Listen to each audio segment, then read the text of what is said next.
የደቡብ ኢትዮጵያ ክልል ርዕሰ መስተዳደርና የኮንትሮባንድና ህገወጥ የንግድ ቁጥጥር ግብረ ኃይል ሰብሳቢ አቶ ጥላሁን ከበደም ኮንትሮባንድና ህገወጥ ንግድ መንግስት የጀመረውን የኢኮኖሚ ሪፎርም ከመጉዳቱም በላይ የህብረተሰቡን ማህበራዊ፣ ኢኮኖሚያዊና ፖለቲካዊ እንቅስቃሴዎችን የሚጎዳ በመሆኑም ለመከላከል በትኩረት መሰራት እንዳለበት አሳስበዋል። ከፈተናዎች ውስጥ የመጀመሪያው ኮንትሮባንድና ህገወጥ የንግድ እንቅስቃሴ ነው። የኮንትሮባንድ እንቅስቃሴ እንደ ክልል 4 መሰረታዊ ችግሮችን እያስከተለ ይገኛል። የመጀመሪያው ከምንም በላይ በኢኮኖሚ ውስጥ እየፈጠረ ያለ አሉታዊ ተጽዕኖ የፍትሃዊነት ችግር፣ የኢኮኖሚ እድገት ላይ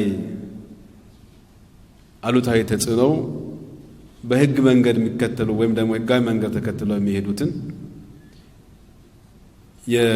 በህገወጥ መንገድ የሚንቀሳቀሰው አካል የበላይነትን ለመያዝ በሚደረገው ህገወጥ ፉክክር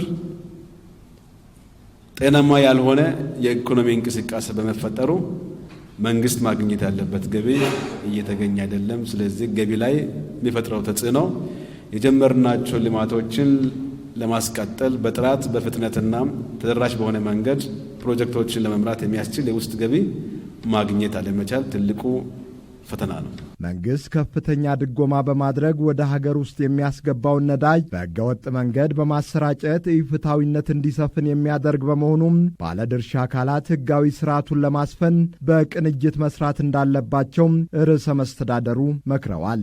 የህገወጥ ንግድ እንቅስቃሴን በዚህ ልክ ህጋዊ የሆነውን ህገወጦች በመሸፈን ምክንያት ህገወጦች አቅም እየፈጠሩ ህጋዊ የሆኑ አካላት ደግሞ አቅማቸው የተዳከመ ጤናማ ያልሆነ የንግድ ስርዓት እየተፈጠረ ይገኛል። ይህንን በየጊዜው እየተነጋገርን እየተወያየ መልክ ማስያዝ የግድ ያስፈልገናል።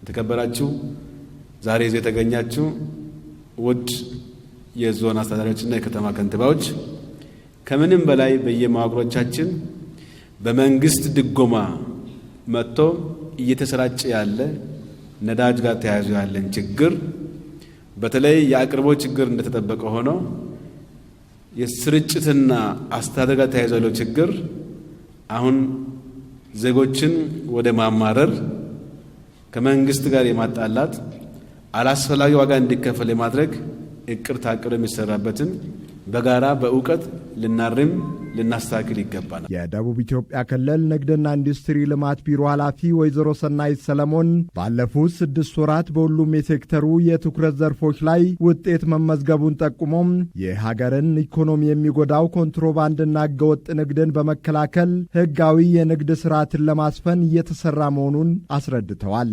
በክልላችን ባለፉት 6 ወራት የንግድና ግብይት ህጎችን የማስከበር ስራችንን በሚመለከት በንግድ ኢንስፔክሽን 90,000 የንግድ ተቋማትን ለመፈተሽ አቅደን 135,542 ያከናወንን ሲሆን የዕቅዳችንን 100% አፈጻጸም አስመዝግበናል። ከታዩ ተቋማት መካከል 10% በንግድ ህግ መሰረት ችግር የታየባቸው በመሆኑ የእርምት እርምጃ ተወስዷል። በአግባቡ የማይሰሩ የንግድ ድርጅቶች በተለይም መንግስት ለመንግስት ሰራተኞች የደሞዝ ማሻሻያ ማድረጉን ተከትሎ ይከሰት የነበረውን የኑሮ ውድነት፣ የሸቀጥ ዋጋ መናር ለመቆጣጠር በየደረጃው የሚገኘው የንግድ መዋቅር ባደረገው ሰፊ ክትትል እና ቁጥጥር 21,607 ገደማ የንግድ ድርጅቶች ላይ ህጋዊ እርምጃ ተወስዷል። ወይዘሮ ሰናይት አያይዘውም ባስተላለፉት መልእክት በክልሉ እየተስተዋለ ያለውን ኮንትሮባንድና ህገወጥ ንግድን ለመከላከል የባለድርሻ አካላት የተጠናከረ ድጋፍን ይሻል ብለዋል። በባለፉት ጊዜያት 28.3 ሚሊዮን ብር የሚገመት የምግብና መድኃኒት ነክ ቁሳቁሶችና ከ93,800 ሊትር በላይ ቤንዚል በህገወጥ መንገድ ሲዘዋወር በቁጥጥር ስር መዋሉን ከቀረበው ሪፖርት ለማወቅ ተችሏል። የደቡብ ኢትዮጵያ ክልል ፖሊስ ኮሚሽን ኮሚሽነር ፍስሐ ጋረደው በበኩላቸው በክልሉ በተለይም በዋና ዋና ከተሞች ሕገወጥ ንግድና የኮንትሮባንድ ተግባራት እየተፈጸሙ መሆናቸውን ገልጸው የጸጥታ ችግር ባለባቸው አካባቢዎች በተደረገ ቁጥጥር የጦር መሳሪያዎችና 91 ሚሊዮን ብር ሲዘዋወር መያዙን አብራርተዋል።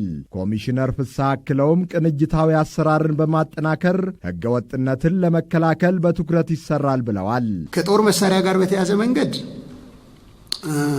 እንግዲህ ጦር መሳሪያ በሕገወጥ መንገድ ሲመጣ በግልጽ የሚታወቅ መዳረሻ አለው። አንዱ ጦር መሳሪያን ጨምሮ ከግጭት ጥቅም ለማግኘት የሚሰሩ አካላት በተደራጀ መንገድ ግጭት የሚያስነሱበት አካባቢ በደንብ ጎልቶ የመሳሪያ ዝውውር አለ።